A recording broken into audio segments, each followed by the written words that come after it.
Okay, so we have a few things to check in the downswing just to make sure you're on the right track. So first of all, starting with the legs.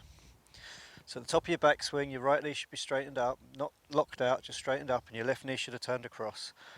Now as we work into the downswing, we really want to feel this left knee turning outwards, just like this.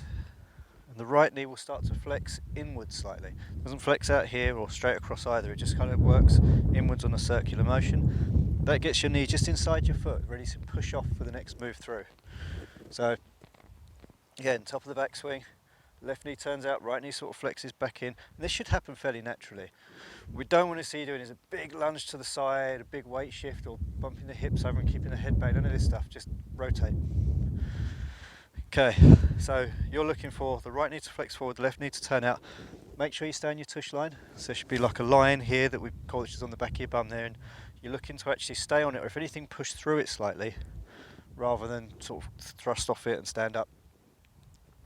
Okay, so we're staying on that line, the knees, right knee's flexing and the left knee's turning out. Now as you're doing that, the hands are lowering and the shaft is shallowing. Okay, so that's another thing to look out for. You don't want to be coming over like this.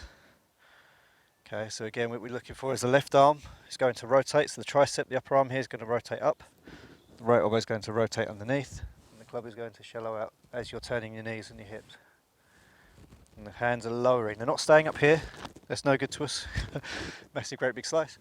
The hands are lowering down. So I like to think of this as sort of laying the club on a dining room table. Imagine there's a dining room table there, it's sort of hip height, and you're going to try and lay that club horizontal on that table.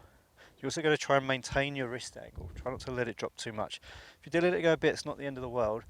But here comes your next checkpoint. So when you get to shaft to horizontal, the butt of the club's looking to be on the edge of your leg there. So if you get to horizontal, the butt of the club on the edge of your leg and you're down here, well, you've let too much wrist hinge go. It'll be horizontal, if anything, slightly above it, because that's going to give you more wrist angle to release to get more speed on the way through impact. So again, another checkpoint. You're opening up, shaft shallowing out. But the club's on the edge of your leg, shaft's horizontal or inside, and now at this point the club head should be either on or inside your original shaft angle. So your original shaft angle is a line that comes up from your shaft here. And we're looking at that club, so club head to now be back on that line or slightly underneath. Now, the more underneath you are, the more you need to turn to square it back up, or not turn so much and just get a draw. So it's up to you what you really want to be doing. If you're outside of your hands, then it's going to be really hard to compensate from here. It's very hard to go in and then back out again. Chances are you're just going to fade it.